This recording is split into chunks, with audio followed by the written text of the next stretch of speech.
संज्ञा व सर्वनाम के जिस रूप से उसका संबंध क्रिया से जाना जाए उसे कारक कहते हैं।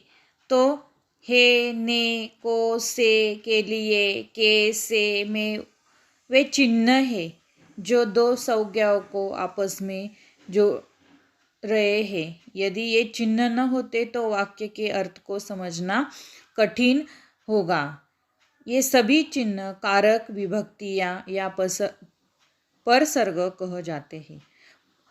परसर्ग का अर्थ है पर अर्थात पीछे, सर्ग का अर्थ है जुड़ना। तो गोमुख से गंगा निकलती, यह वाक्य है। तो गंगा कहाँ से निकलती है? उत्तर मिलता है गोमुख। गोमुख से अर्थात से का प्रयोग क्रिया के साथ संबंध बताने के लिए किया जा रहा है, इसलिए गोमुख से कारक कहा जाएगा। कारक के भेद: कर्ता कारक, कर्म कारक, करण, संप्रदान कारक, अपादान कारक, संबंध कारक, अधिकरण कारक, संबोधन कारक। कर्ता कारण परसर्ग ने, कर्म कारण को, करण कारण से, के द्वारा, के साथ, के कारण, करण कारण, संप्रदान कारक को, के लिए, के निमित्त, अपादान कारक से अलग होने के अर्थ, संबंध कारक का, की, के, रा, रे, ना, ने, अधिकरण कारक मैं, पर, पे, संबोधन अरे, रे, ओ, अजी, अरी है। कर्ता कारण: हम यह वाक्य पढ़ते हैं, अभय ने पत्र पढ़ा, अंजलि ने SMS लिखा, गीता गाँव जाएगी, संगीता गाना गा रही है। तो इस पत्र में उदाहरण जो हमने पढ़े हैं तो वह हम समझ लेते हैं। किसने पत्र पढ़ा? अभय ने। किसने पत्र लिखा? अंजलि ने। कौन गाँव जाएगी? गीता। कौन गाना गा रही है? संगीता। तो पहले दो वाक्य उसके काल है भूतकाल और दूसरे दो है तो गीता गाँव जाएगी तो वह जाने वाली, तो भविष्य काल, और संगीता गाना गा रही है वह वर्तमान काल। तो यह जो काल दिया है तो उसमें पहले दो उदाहरण में पढ़ने लिखने की क्रिया करने वाले यानी कर्ता का पता ने चिन्ह द्वारा लग रहा है। पहले जो वाक्य है उन्हें न कारक लगा है ने। तो ने का प्रयोग भूतकाल में होता है। वर्तमान और भविष्य की क्रिया होने पर ने का प्रयोग नहीं होता। तो वहाँ अब हम देखते हैं गीता गाँव जा रही, उसे ने का प्रयोग नहीं लगा है। संगीता गाना रही, इस वाक्य में भी ने का प्रयोग नहीं है कर्ता को। तो तीसरे चौथे उदाहरण से स्पष्ट होता है कि कर्ता पहचानने के लिए कौन या किसने प्रश्न का किया जाता है, उपयोग किया जाता है। तो कौन गाना गा रही है? संगीता। अंत में संगीता कर्ता कारक है। शब्द का वह रूप जिससे क्रिया करने वाले का बोध होता है उसे कर्ता कारक कहते हैं। कर्ता कारक का परसर्ग ने है। मोहन खाना खा रहा है। लेखक उपन्यास लिखता है। सरोज बास्केट बॉल खेल रही है। माँ बालक को गोद में उठाती है। उदाहरण पढ़े। मोहन क्या खा रहा है? खाना। लेखक क्या लिखता है? उपन्यास। सरोज क्या खेलती है? बास्केटबॉल। माँ किसे उठाती है? बालक को। तो ये जो शब्द है क्या, किसे, प्रश्न करने से कर्म का पता चलता है उदाहरण में। तो अंत में जो कर्म है, कर्म के साथ को का भाव रहता है। हर कर्म के साथ को लगे यह शब्द अवश्य नहीं है। अंत कहा जा सकता है। जिस शब्द संज्ञा या सर्वनाम पर क्रिया के व्यापार का फल पड़ता है, अथवा जिस काम को कर्ता करे वह कर्म कारक कहलाता है, उसका चिन्ह को है।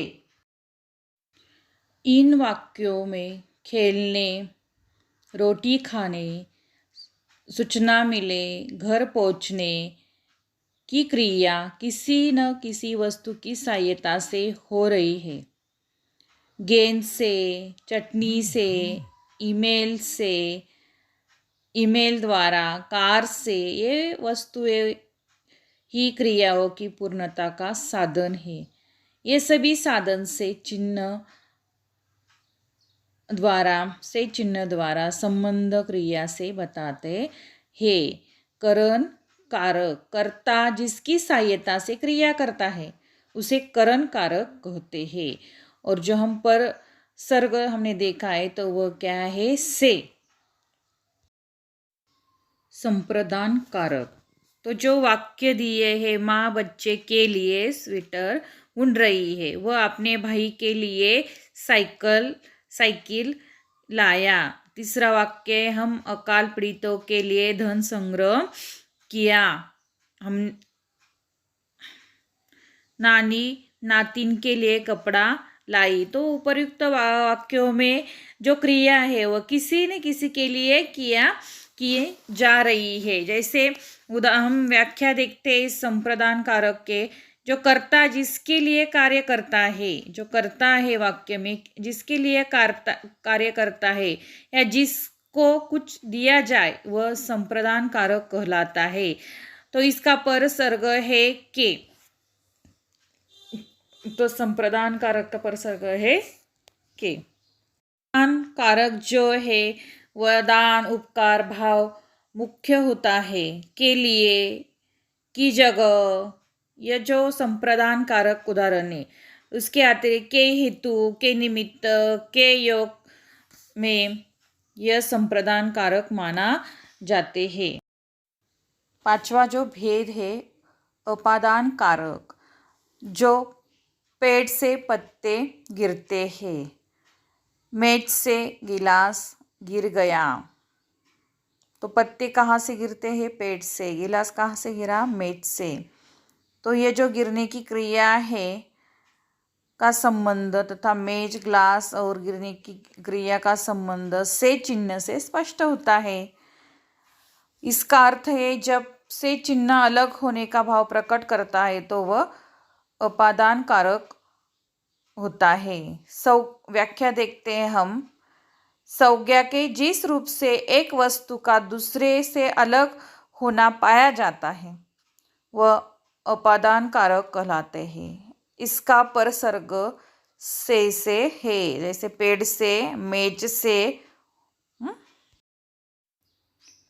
सवा कारक है संबंध कारक, जो शहर की सड़कें बहुत चौड़ी होती है। उदाहरण, जो शहर की, तुम्हारा उपवन बहुत सुंदर है।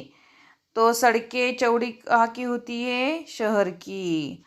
किसका उपवन बहुत सुंदर है, तुम्हारा। तो इन वाक्यों में शहर सड़क संबंध की चिन्ह से तथा तुम्हारा और उपवन का संबंध रा चिन्ह से है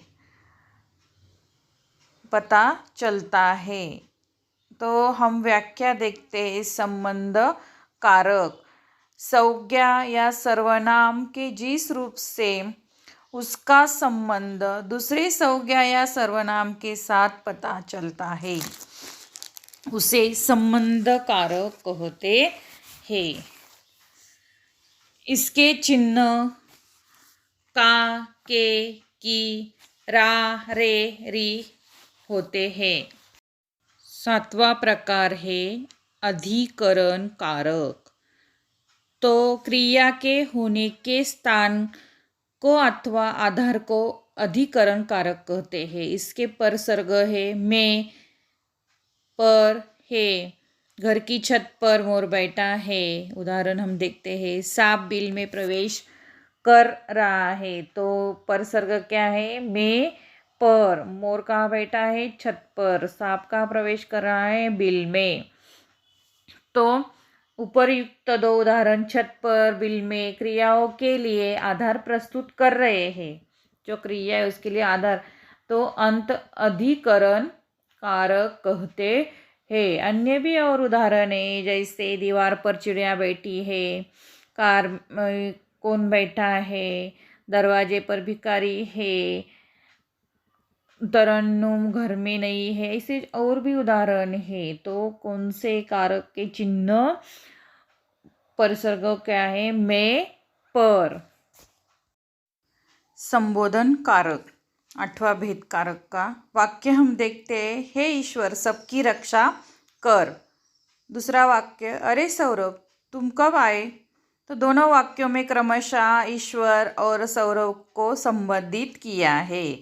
तो शब्दों के जिस रूप से किसी को संबंधित करने, बुलाने, पुकारने अथवा सचेत करने का भाव हो वह संबोधन कारक कहलाते हैं।